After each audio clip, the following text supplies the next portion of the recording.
మిత్రులారా, నేను మీ శ్రీనివాస్ చౌహాన్ అడ్వకేట్. మిత్రులారా, ఓ వ్యక్తి ఒక భూమిని కొనుగోలు చేయాలని చెప్పి అనుకున్నాడు.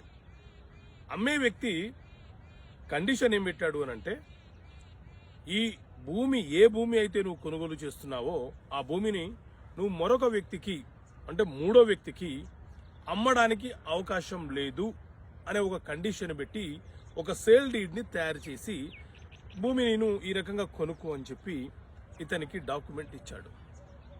ఇతను కొంత అమాయకుడు, కొంత లీగల్ ఒపీనియన్ తీసుకుందామని చెప్పి ఆ డాక్యుమెంట్ తీసుకొని వచ్చాడు మన దగ్గరికి. సో ఇలాంటి కండిషన్స్ పెట్టి భూములను అమ్మవచ్చా, కొనే వ్యక్తి కొనవచ్చా?